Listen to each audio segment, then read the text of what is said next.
লইটা শুটকি রেসিপি খুব মজার এবং ইয়ামি একটি রেসিপি করেছি যারা পছন্দ করেন শুটকি তাদের জন্য। সালামু আলাইকুম, রোমাস রেসিপি আরএস থেকে আমি রুমা খুব সহজে এবং খুব মজাদার একটি রেসিপি নিয়ে চলে এলাম। তো আমি প্রথমে নিয়েছি এই যে কড়াইতে তেল, তার ভিতর আমি দিয়ে দিলাম পেঁয়াজ আর রসুন পেস্ট করা, এই যে দিয়ে দিলাম জিরের গুঁড়ো, হলুদের গুঁড়ো, লবণ আর তেজপাতা দিয়েছি। এখানে মশলা গরম মশলা হিসেবে শুধুমাত্র বাইরের কোনো মশলা যাবে না, তেজপাতাটাই যাবে। দেখতেই পাচ্ছেন আমি খুব ভালো করে কষিয়ে ফেলেছি। খুব ভালো করে কষানো হয়ে গেলে তেল যখন উঠে আসবে তখন আমি এই যে আমার শুটকি মাছগুলো দিয়ে দিচ্ছি, লইট্টা শুটকি। তো এটা আমি খুব ভালো করে ধুয়ে নিয়েছিলাম, কুসুম গরম পানি দিয়ে বারবার ধুয়েছিলাম যতক্ষণ না এর ভিতর থেকে ময়লা বের হয়, কারণ ময়লা যদি থেকে যায় বালু বালু লাগতে পারে। খুব ভালো করে ধুতে হবে। তো এই শুটকিটা যখন খুব ভালো করে কষানো হয়ে যাবে তখন আমি দিয়ে দিচ্ছি আমি আলু কেটে রেখেছিলাম সেগুলো। তো এটা দিয়ে ভালো করে কষিয়ে তারপর দিয়ে দিচ্ছি আমি কাঁচামরিচ।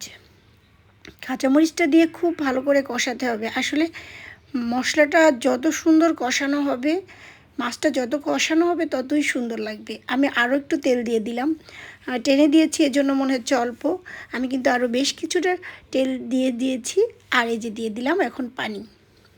পানিটা দিয়ে একদম সুন্দরভাবে নেড়ে চেড়ে, দেখতে পাচ্ছেন কত সুন্দর একদম পানিটা জাল উঠে গেছে।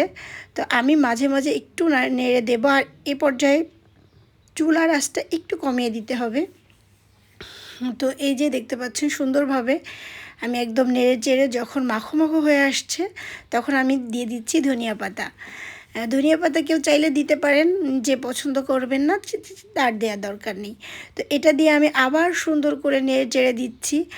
আর এই রান্নার সময় কী যে চমৎকার একটি ফ্লেভার!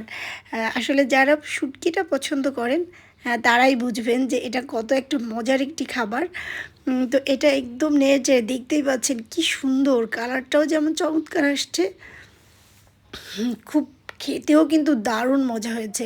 আর আমি এতে কাঁচামরিচ ব্যবহার করেছি, হ্যাঁ কেউ যদি চান তাহলে সে শুকনো মরিচ ব্যবহার করতে পারেন।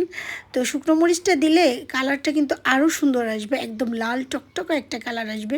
আমি আসলে কাঁচামরিচ দিয়েই রান্না করব, এই জন্য আমি কাঁচামরিচটাই দিলাম। তো দেখতেই পাচ্ছেন কি সুন্দর একটা কালার আসছে। আর এটা কিন্তু অনেক ইয়ামি, শুধু দেখতেই ইয়ামি না, খেতে কিন্তু বেশ মজা হয়েছে মাশাআল্লাহ। আর এরকম একদম মাখো মাখো হয়ে গেলে নামিয়ে একদম গরম গরম ভাতের সাথে পরিবেশন।